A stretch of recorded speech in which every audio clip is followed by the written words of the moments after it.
Guys, welcome back to my channel accounts with आस्था।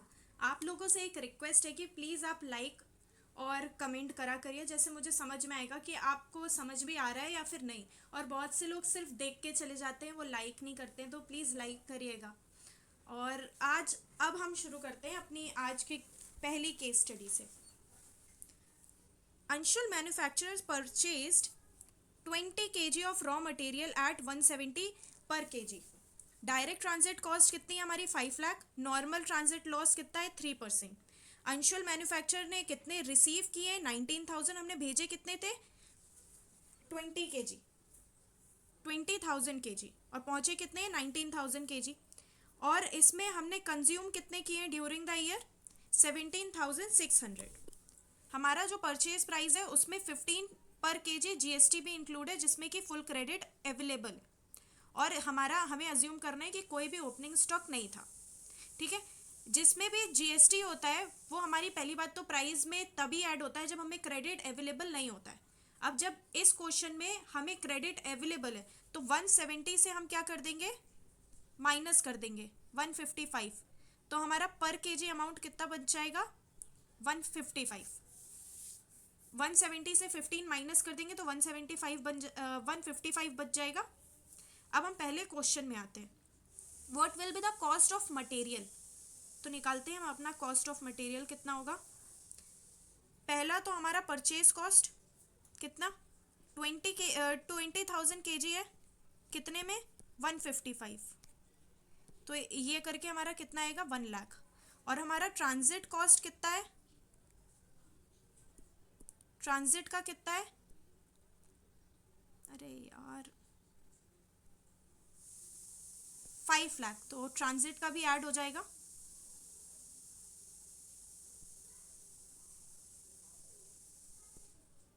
तो हमारा cost of material कितना हो जाएगा 36 लाख।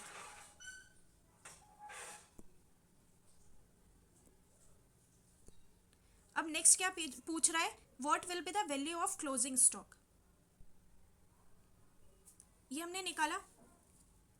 हमारा नॉर्मल लॉस कितना बताया है 3%। तो 20,000 kg का अगर 3% निकालेंगे तो नॉर्मल लॉस कितना होना चाहिए 600। तो हमारी नॉर्मल यूनिट कितनी बची 19,400। तो इसको डिवाइड कर दो हमारा 19,400 से। तो 36 लाख डिवाइड बाय 19,400 कितना हो जाएगा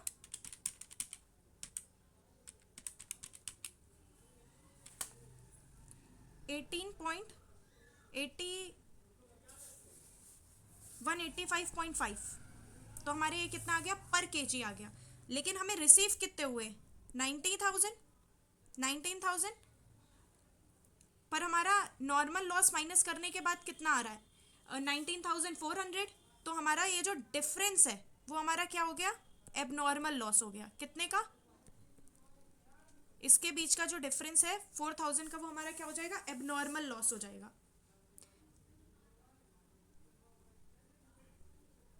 तो अब हमारे पास हमें रिसीव कितनी हुई थी 19,000, ठीक है। उसमें से हमने कितना कंज्यूम कर लिया ड्यूरिंग द ईयर 17,600। तो हमारा शायद 1,400 बचेगा। हाँ 1,400 हमारी क्या बच गई क्लोजिंग स्टॉक। उसको इंटू कर दो 185.5 से। तो हमारा आ जाएगा 2,59,700। तो हमारा आंसर क्या है फोर्थ। अब नेक्स्ट हमसे क्या पूछ रहा है, what will be the cost per KG of raw material. अभी हमने निकाला 185.5। अब हमारा एबनॉर्मल लॉस कितना डेबिट होगा, एबनॉर्मल लॉस कितना निकला है 400। उसको 185.5 से इंटू कर दो तो हमारा आ जाएगा 400 इंटू 185.5 हमारा आ जाएगा 74,200, ठीक है। आई होप आपको ये वाली केस स्टडी समझ में आई होगी। अब चलिए नेक्स्ट में चलते हैं। नेक्स्ट केस स्टडी में हमारा है Kumar Limited, a privately held company, operates in the manufacturing industry. Founded in 2008, the company has steadily grown its operation and established a strong presence in the market. As of 31st March 2023, the company's capital structure reflects a blend of equity and debt financing. हमारा equity share capital कितना है? Company की total investment कितनी है? 30,000, 30 लाख, और एक share कितने का है? 10 का, तो हमारे शेयर्स कितने हो जाएंगे? 3 लाख। 3 लाख शेयर्स हो गए, ठीक है।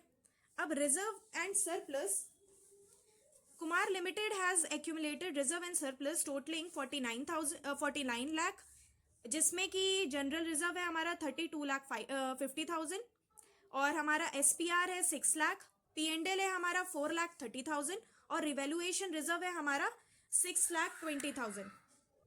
आई होप आपको पता होगा कि फ्री रिजर्व में ना रिवैल्यूएशन रिजर्व इंक्लूड नहीं होता, तो हमारा फ्री रिजर्व हम लेते हैं।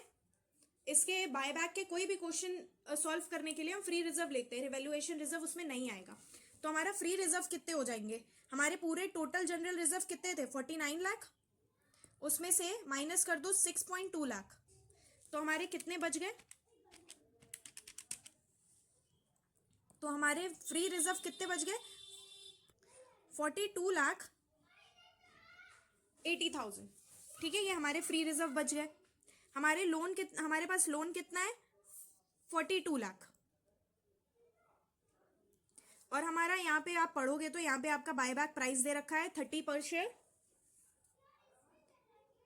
In accordance with the financial regulation and internal policies, Kumar Limited aims to assess the maximum number of shares it can while maintaining a prudent debt equity ratio by utilizing the debt equity ratio test. Okay, ये तो हम question में ही आते हैं direct. पहले question में पढ़ते हैं, What is the minimum equity Kumar Limited needs to maintain after buyback according to the debt equity ratio? ठीक है, डेट इक्विटी रेशियो का हमारा वो क्या है कि हमारा जो डेट अपॉन इक्विटी है ना, वो हमारा 2.2:1 तो होना ही चाहिए, ठीक है। तो हमारा डेट कितना था ऊपर? 42 लाख, तो हमारा मिनिमम इक्विटी हमें कितनी चाहिए? 42 लाख डिवाइड बाय 2, तो हमें कितनी मिनिमम इक्विटी चाहिए? 21 लाख, और अभी हमारे पास है कितनी? तो हमारा यही आ गया 21 लाख, ठीक है। मिनिमम इक्विटी हमसे पूछा गया था। अब what is maximum permitted buyback of equity for Kumar limited? Okay, ये हमारी मिनिमम है। अब हमें पहले तो निकालना है हमारे पास अभी प्रेजेंट में कितनी इक्विटी है।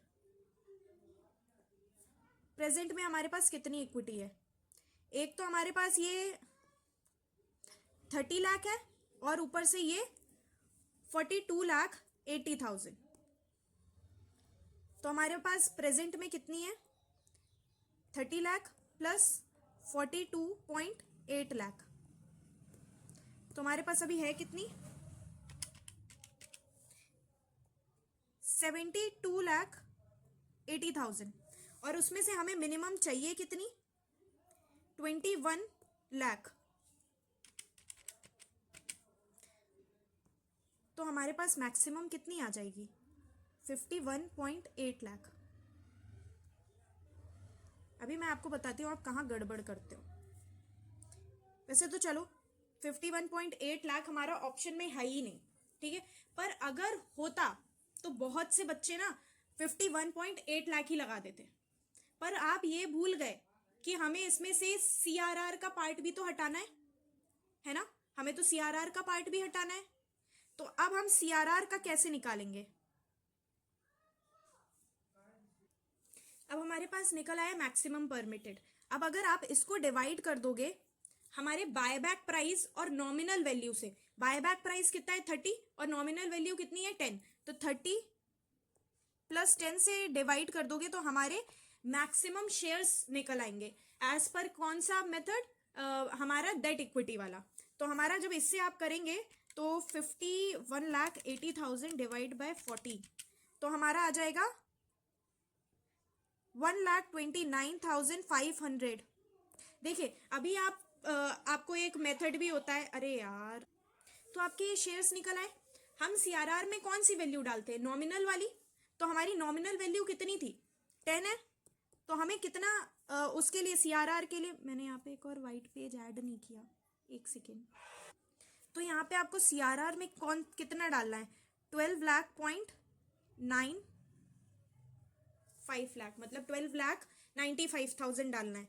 तो हमारे पास मैक्सिमम परमिसेबल था कितना, 51,80,000। उसमें से हमें माइनस कितना करना है, 12,95। तो अब जब हम इसे माइनस करेंगे तो हमारा कितना आ जाएगा, 38.85 लाख। तो हमारा देखते हैं कहीं ऑप्शन में है, हाँ पहला ही ऑप्शन है। अब इससे पहले इसके बाद वाला हमने खुद ही कर लिया है। हमारा डेट इक्विटी रेशियो टेस्ट के हिसाब से कौन सा, कितने शेयर्स हम बाय बैक कर सकते हैं, 1,29,500। ठीक है। अब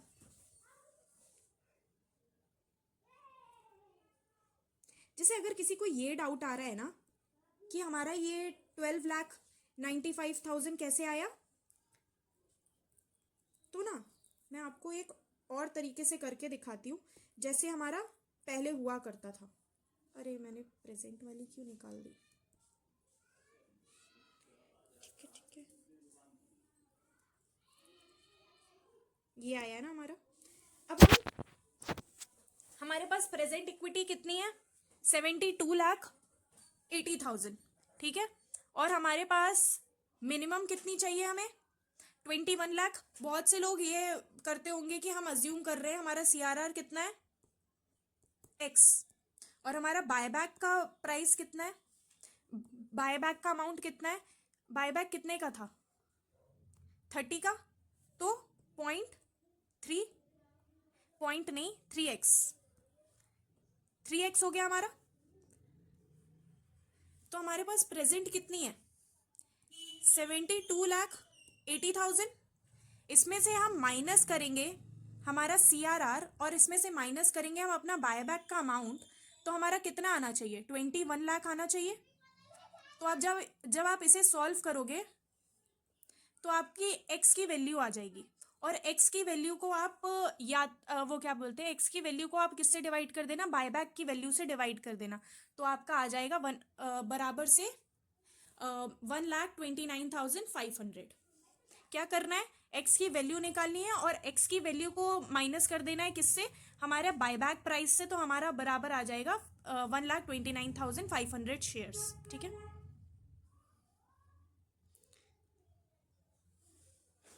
चलिए अब नेक्स्ट केस स्टडी पे आते हैं। तो चलिए हम अपनी नेक्स्ट केस स्टडी पे आते हैं। हमारा प्रेफरेंस शेयर कैपिटल कितना है, 10% का है, 2,500। इक्विटी शेयर कैपिटल कितना है, 80,000, 8,000। सीआरआर कितना है, 1,000। हमारा एसपीआर कितना है, 800।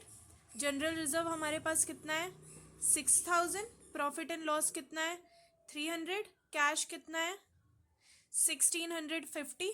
और इन्वेस्टमेंट कितना है, और हमारा इन्वेस्टमेंट कितना है, 3,000। अब हम यहाँ पे आते हैं। The company decides to redeem all its preference share at a premium of 10% and buy back 20% of equity share at the rate 15 per share. Investment amounting to market value 1,000 lakhs sold at 3,000 lakhs and raises a bank loan of 2,000 lakhs. ठीक है। अब पहले वाले में आते हैं। The amount of profit and loss on sale of investment is, हमारा cell of investment कितना है। अब हमें तो लगेगा, पहले हमें निकालना पड़ेगा। अभी देखना बहुत से लोग ना यहाँ पे ये लगा देंगे 2,000, जो कि गलत है हमारा, क्योंकि हमें पहले इसकी कॉस्ट निकालनी पड़ेगी। ये तो 1,500 लैक्स की मार्केट वैल्यू का ये है हमारा कॉस्ट, लेकिन हमें तो कितने की निकालनी पड़ेगी, 1000 की, तो अगर ये जो हमारा है 3000, ये कितने की कॉस्ट का है? 15 लाख का। ठीक है, हमें कितने की ज़रूरत है? 1000 का। तो जब इसको आप कैलकुलेट करेंगे तो आपकी कॉस्ट कितनी निकलेगी? 2000।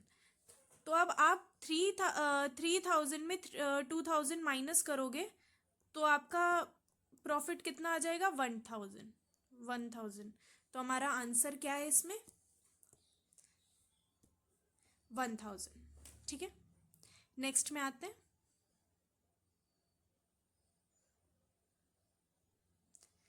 Security premium available for buy back after redemption of preference share. ठीक है, हमारा प्रेफरेंस शेयर कितने का है? 2500 का है। उसमें से 2500 का है और हम कितने परसेंट में का प्रीमियम दे रहे हैं? 10% का। तो इसका 10% कितना निकलेगा हमारा? 250। और हमारे पास अवेलेबल कितना है? 800। तो 800 माइनस 250 करोगे तो हमारा कितना आ जाएगा? 550। तो हमारे पास प्रेफरेंस शेयर बायबैक करने के बाद हमारे पास कितना SPR बचा है? 550 का। तो हमारा आंसर हो जाएगा 550 lakh. Next, total amount to be transferred to CRR।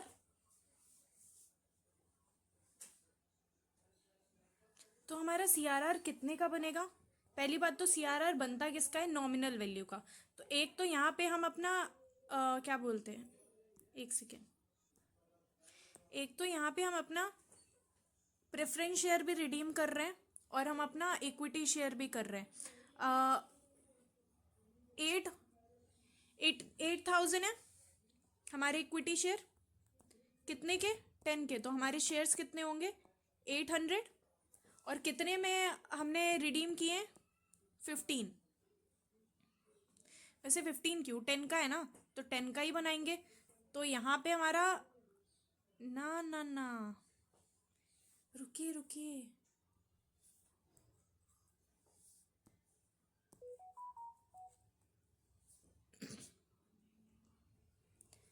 हमारे प्रेफरेंस शेयर कितने के हैं? 2500 के। और हमारे इक्विटी शेयर कितने के हैं? 8000 के। 8000 10 के, तो हमारे कितने हो जाएंगे? 800। अब 800 का 25% निकालिए, क्योंकि हमने बायबैक कितना किया है? 25%। 200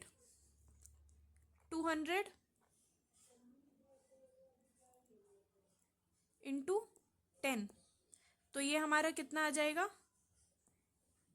2000। और हमारा 2500। तो हमारा टोटल हमारा CRR कितना हो जाएगा? 4500। तो हमारा आंसर इसका क्या होगा?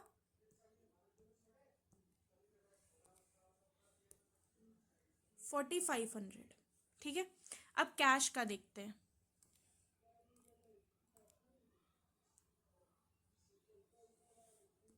हमारे पास कैश अवेलेबल कितना है?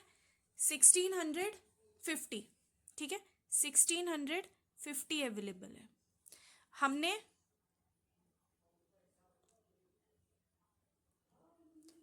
प्रेफरेंस शेयर रिडीम किए कितने के? 2750। एक तो ये 2500 और जो हमने यहाँ पे 10% प्रीमियम दिया है, उन दोनों को ऐड करके 2750। उसके बाद हमने इक्विटी शेयर कितने के रिडीम किए? हमने कितने किए? 8000 की, नहीं 8000 नहीं, 200 किए। कितने के? 15 के। तो हमने कितना दिया है? 3000। उसके बाद हमने अपनी इन्वेस्टमेंट बेची है कितने की? 3000 की। और हमने बैंक लोन रेस किया है, तो हमारे पास पैसा आया होगा कितना? 2000। तो हमारे पास पहले कितना था? 1650। फिर हमने उसमें से क्या दे दिया? प्रेफरेंस शेयर रिडीम कर दिए। फिर उसके बाद हमने अपना बायबैक कर लिया। फिर उसके बाद हमने अपना इन्वेस्टमेंट सोल्ड कर दिया, फिर उसके बाद हमने अपना लोन ले लिया, तो हमारे पास बैलेंस कितना बचा, 900। तो इसका आंसर कितना हो जाएगा, 900। ठीक है गाइस, ये जो थर्ड क्वेश्चन है ना, ये मैं आपको होमवर्क दे रही हूँ, आप एक बार पढ़ना और ट्राई करना, क्योंकि मैं तो आपको कराती जाऊंगी, आप वीडियोस देखते जाओगे, बट मैं ये बोल रही हूँ कि आप एक बार ट्राई करना इसको। अगर आपको कोई प्रॉब्लम हो तो आप कमेंट में लिख देना, मैं आपको कल वाली वीडियो में सोल्यूशन दे दूंगी, और अगर हो गया तो भी बता देना कि आपका सॉल्व हो गया है। ठीक है, मैं एक बार आपको सारी स्लाइड दिखा देती हूँ। ये हमारी पहली स्लाइड है, ठीक है, ये हमारी दूसरी स्लाइड है, और ये हमारी तीसरी स्लाइड है।